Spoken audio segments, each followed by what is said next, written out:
আসসালামু আলাইকুম ওয়া রাহমাতুল্লাহ। স্বাধীনতা দিবস ইসলামের দৃষ্টিতে স্বাধীনতার মূল্য আমাদের দায়িত্ব।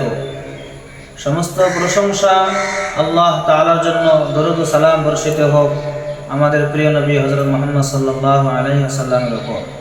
সম্মানিত উপস্থিতি এবং প্রিয় ভাইরা, আজ আমাদের দেশে স্বাধীনতা দিবস। এই দিনটি আমাদের জন্য শুধু আনন্দের দিন নয়, বরং এটি আত্মত্যাগ, সংগ্রাম, দায়িত্ব এবং নিজের ভবিষ্যৎ নিয়ে চিন্তা করার একটি গুরুত্বপূর্ণ দিন। স্বাধীনতা বলতে আমরা কি বুঝি? স্বাধীনতা মানে শুধু একটি দেশের পরাধীনতা থেকে মুক্ত হওয়া নয়। স্বাধীনতার প্রকৃত অর্থ হলো মানুষ যেন নিরাপদে বসবাস করতে পারে, নিজের ধর্ম ও ন্যায্য অধিকার পালন করতে পারে, অন্যায় জুলুম থেকে নিরাপদ থাকতে পারে এবং মর্যাদার সঙ্গে জীবন যাপন করতে পারে। কিন্তু মনে রাখতে হবে, স্বাধীনতা মানে যা ইচ্ছা তাই করা নয়। একজন মুসলমান স্বাধীনতা আল্লাহর বিধানের সীমার মধ্যে নিজের স্বাধীনতার নামে অন্য মানুষের অধিকার নষ্ট করা ইসলামে কখনো বৈধ নয়।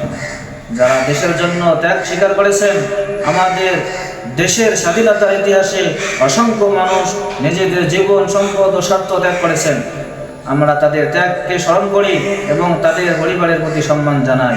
তবে একজন মুসলমান হিসাবে আমরা কারো ব্যাপারে নিশ্চিতভাবে শহীদ বলার ক্ষেত্রে সতর্ক থাকব, কারণ তার মর্যাদা আল্লাহর কাছে কি, তার চূড়ান্ত বিচার আল্লাহ তাআলাই করেন।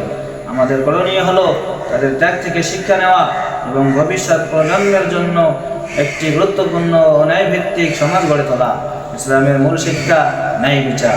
আল্লাহ তাআলা বলেন, নিশ্চয় আল্লাহ তাআলা ন্যায় বিচার ও সৎকর্ম এবং আত্মীয় স্বজনকে দান করার নির্দেশ দেন এবং অশ্লীলতা, অসৎ কাজ ও সীমালঙ্ঘন থেকে নিষেধ করেন।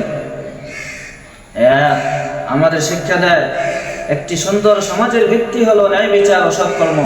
তাই আমরা যদি সত্যি আমাদের স্বাধীনতার মূল্য দিতে চাই, তাহলে আমাদের সমাজ থেকে অন্যায়, দুর্নীতি, প্রতারণা, জুলুম ও মানুষের হক নষ্ট করার প্রবণতা দূর করতে হবে। দেশের মানুষের প্রতি আমাদের দায়িত্ব। রাসূল সাল্লাল্লাহু আলাইহি ওয়াসাল্লাম বলেছেন, মুসলিম সে ব্যক্তি যার জিহ্বা ও হাত থেকে মানুষ নিরাপদ থাকে। সহিহ বুখারী। তাই একজন প্রকৃত মুসলমান কখনো মানুষের জান, মাল ও সম্মানের ক্ষতি করতে পারে না। আমাদের চারপাশে হিন্দু, মুসলিম, শিখ, খ্রিস্টান সহ বিভিন্ন ধর্মের মানুষ বসবাস করেন। একজন মুসলমান হিসাবে আমাদের দায়িত্ব হলো সমাজের সঙ্গে ন্যায় বিচার করা, প্রতিবেশীর অধিকার রক্ষা করা এবং অকারণে কারো প্রতি বিদ্বেষ না রাখা।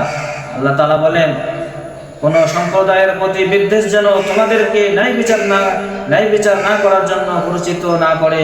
ন্যায় বিচার করো, এটাই তাকওয়ার অধিক নিকটবর্তী। সূরা মাইদা। স্বাধীনতার প্রকৃত সৌন্দর্য। ভাইয়েরা, আমরা স্বাধীন দেশের নাগরিক, তাই এই স্বাধীনতার অপব্যবহার করা আমাদের কাজ নয়।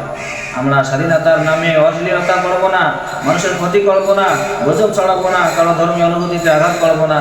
বরং আমরা বলবো, আমি আমার দেশকে ভালোবাসবো, আমি দেশের আইন মেনে চলবো, আমি মানুষের হক নষ্ট করব না, আমি অন্যায়ের সহযোগী হব না, আমি সমাজে শান্তি প্রতিষ্ঠার চেষ্টা করব।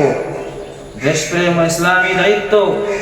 নিজের দেশ ও মানুষের কল্যাণ কামনা করা একজন মানুষের স্বাভাবিক অনুভূতি, কিন্তু একজন মুসলমানের কাছে সবচেয়ে বড় অনুগত্য হলো আল্লাহ ও তার রাসূল সাল্লাল্লাহু আলাইহি ওয়াসাল্লামের প্রতি।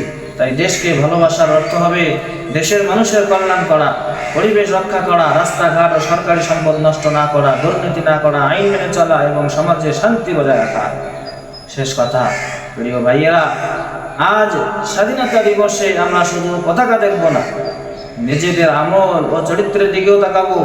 আমরা যদি অন্যর হক মেরে খাই, দুর্নীতি করি, মিথ্যা বলি, জুলুম করি, তাহলে শুধু স্বাধীন দেশের নাগরিক হলেই আমাদের দায়িত্ব শেষ হয়ে যায় না।